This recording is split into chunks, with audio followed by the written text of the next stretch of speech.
Thank you. Order. We come now to the 10-minute rule motion. Paula Sherriff. Thank you, Mr. Speaker. I beg to move that leave be given to bring in a bill to make provision for certain public buildings to have toilets which meet the needs of persons with a range of disability and accessibility requirements and for connected purposes. Mr. Speaker, I realise that access to toilets may sound far from a glamorous political campaign. As a somewhat taboo subject, although I am an MP who has often not been afraid to raise taboo subjects in this House, it is rarely mentioned in the media or indeed in political debate. It is something that most of us take for granted. Rarely do we ever hear when basic human rights for our citizens are listed, so much is it taken as a given. When it is raised, it is usually with reference to the developing world, where quite rightly campaigners are seeking to raise the importance of people's access to basic sanitation and hygiene. Yet there are too many people who are denied it here in modern Britain as well. So let me start by making it clear what my bill means by fully accessible toilets, more commonly known as changing places toilets. Changing places toilets should not be confused with standard disabled toilets. They are designed to meet the needs of people with complex needs, providing a height-adjustable adult-sized changing bench, a tracking hoist system or mobile hoist, adequate space in the changing area for the disabled person and up to 2 carers, a centrally placed toilet with room either side, a screen or a curtain for privacy, and wide tear-off paper roll to cover the bench, a large waste bin for disposable pads and a non-slip floor. As the regulations stand, changing places toilets are recommended in larger buildings, such as large train stations, motorway service stations and museums, but not mandatory.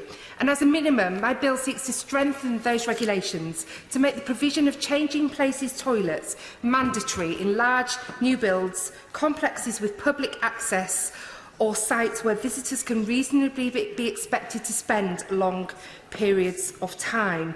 And I would ask every member in this House this afternoon that if you're not aware that we have a changing places facility here in the Palace of Westminster, please take a moment or two today to actually establish where it is, because it may be one day soon that somebody will actually ask you if there is a changing places facility available in this place. And of course, it is ever important that we are seeking to set an example here in Parliament. And this has been the aim of the Changing Places Consortium, who launched their campaign in 2006 on behalf of over 250,000 people here in the UK who cannot use standard accessible toilets. And that includes 130,000 older people, 40,000 people with profound and multiple learning disabilities, 30,000 people with cerebral palsy, 13,000 people with an acquired brain injury, 8,500 people with multiple sclerosis, 8,000 people with spina bifida, 500 people with motor neurone disease, and I'm sure there are many more. And the number of people with complex disabilities is growing. Medical advances mean that more babies are thankfully saved where once they may not have been, but often they will require considerable assistance as children and as adults. And we are all living longer, and older people make up an even larger proportion of our population. So the need for extra provision will only get greater. And it would be a sad reflection on our priorities as a society if basic freedoms like going out with your family or a friends were restricted by the absence of suitable toilet facilities. Yet every week this is actually a reality for thousands of people who are denied access to many of our country's most popular attractions.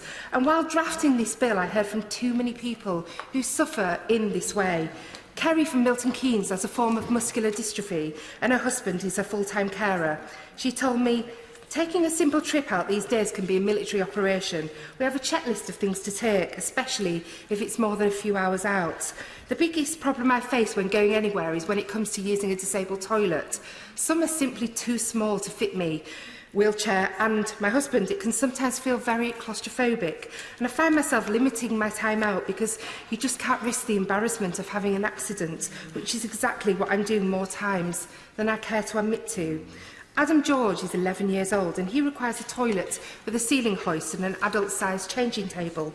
He loves outdoors activities and his favourite place to go for a day out is the nearby Flambard's theme park.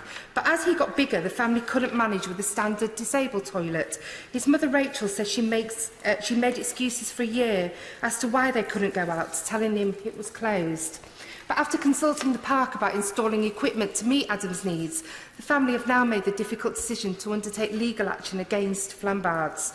And Rachel quite rightly asks, can you imagine not being able to access a toilet on a family day out, especially one you have just paid a lot of money for? Do you just go to places expecting your toilet needs to be met? And why shouldn't disabled people expect the same?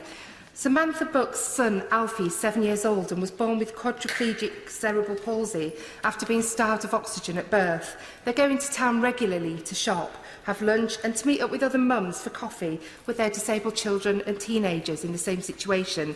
Samantha explains what she has to go through. This is what I'm forced to do with my 7-year-old son. I have to lie him on a urine-soaked floor inside the disabled loo with a second carer standing outside with his wheelchair. They have to pass the changing accessories through the open door for all passers-by to view.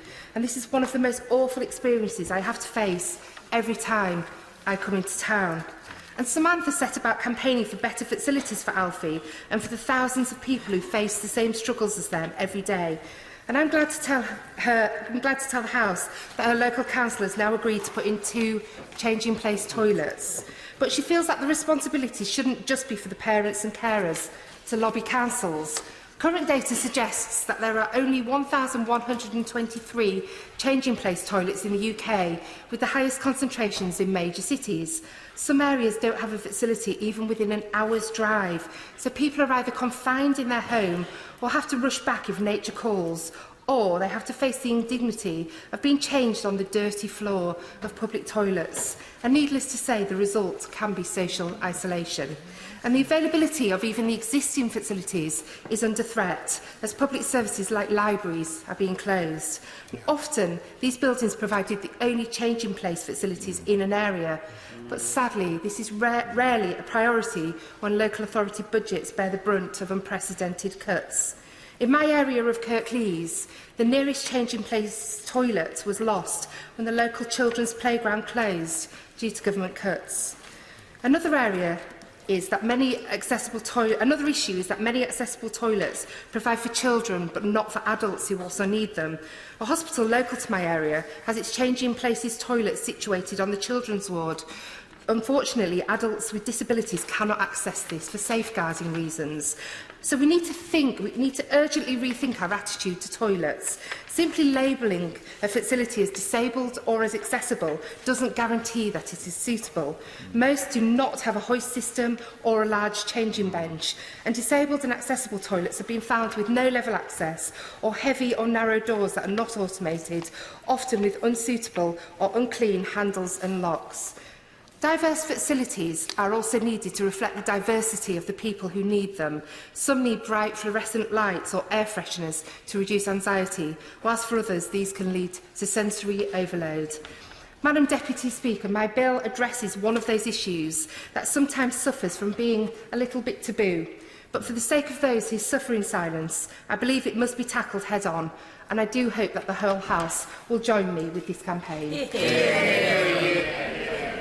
The question is that the honourable member have leave to bring in the bill. As many as that opinion, say aye. Aye. Of the contrary, no. The ayes have it. The ayes have it. Who will prepare and bring in the bill? Nick Dakin, Robert Talfon, Leila Moran, Jill Furness, Tracy Brabin, Rushanara Ali, Mary Cray, Ruth Smith, Chris Elmore, Kevin Jones, Marsha de Cordova and myself. Paula Sherriff.